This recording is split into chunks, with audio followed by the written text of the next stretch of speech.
Hi friends, welcome back to my channel Varaha's kitchen.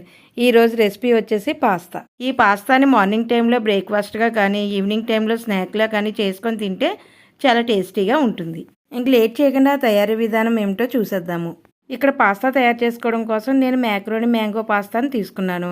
కావాలంటే మీరు స్టిక్స్లో ఉండే పాస్తాను కూడా తీసుకోవచ్చు. ఇక్కడ తీసుకున్న పాస్తా వీటితో తయారు చేసిన పాస్తా. హెల్తీగా ఉండడం కోసం నేను వీటితో తయారు చేసిన పాస్తాను తీసుకున్నాను. స్టవ్ మీద కడాయి పెట్టుకొని 1:3 రేషియోలో వాటర్ వేసుకొని 1 స్పూన్ సాల్ట్ 1 స్పూన్ నూనె వేసుకొని రోలింగ్ బాయిల్ అయ్యే వరకు మరిగించుకోవాలి. రోలింగ్ బాయిల్ అయ్యేటప్పుడు పాస్తాను వేసుకొని గరిటతో అటు ఇటు కలుపుతూ కుక్ చేసుకోవాలి. ఇక్కడ మనకి పాస్తా ఫుల్గా కుక్ అవ్వకుండా 80% కుక్ అయితే సరిపోతుంది. ఇక్కడ పాస్తా ఉడికిందో లేదో తెలియాలంటే గరిటతో 2 పాస్తాలను తీసుకొని ఫోర్క్తో గుచ్చి చూస్తే వెంటనే గుచ్చుకుంటే పాస్తా అనేది కుక్ అయిపోయినట్టే. ఇక్కడ పాస్తాని ఎక్కువగా కుక్ చేసుకుంటే పేస్ట్లో అయిపోతుంది కాబట్టి 80% కుక్ చేసుకుంటే సరిపోతుంది. 80% కుక్ అయిన తర్వాత స్ట్రెయిన్ చేసుకొని నార్మల్ వాటర్లో ఒకసారి వాష్ చేసుకొని రెడీగా పక్కన పెట్టుకోవాలి. ఇప్పుడు స్టవ్ మీద కడాయి పెట్టుకొని 3 టేబుల్ స్పూన్ ఆయిల్ వేసుకోవాలి. ఆయిల్ హీట్ అయిన తర్వాత 1 కప్పు సన్నగా తరిగిన ఆనియన్స్ 2-3 సన్నగా తరిగిన పచ్చిమిర్చి వేసుకొని ఫ్రై చేసుకోవాలి. ఇలా ఆనియన్స్ కొంచెం వేగిన తర్వాత 1/2 కప్ సన్నగా తరిగిన క్యారెట్ ముక్కలను కూడా వేసుకొని ఫ్రై చేసుకోవాలి. ఇక్కడ మీరు క్యారెట్తో పాటు సన్నగా తరిగిన క్యాప్సికమ్ క్యాబేజీ కూడా వేసుకొని ఫ్రై చేసుకోవచ్చు. ఈ క్యారెట్ పీసులు కూడా కాస్త వేయించుకున్న తర్వాత 1 కప్పు సన్నగా తరిగిన టమాటాలను కూడా వేసుకొని ఫ్రై చేసుకోవాలి.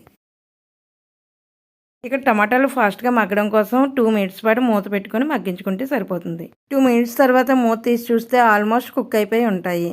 ఇప్పుడు ఇందులోకి స్పైసెస్ని యాడ్ చేసుకుందాం. ఇప్పుడు ఇందులోకి 2 స్పూన్స్ కారం, రుచికి తగినంత సాల్ట్, 1 స్పూన్ ధనియాల పొడి, 1 spoon pasta paste, 1 spoon red chilli sauce, 1 spoon soya sauce, 1 spoon green chilli sauce వేసుకొని కలుపుకోవాలి.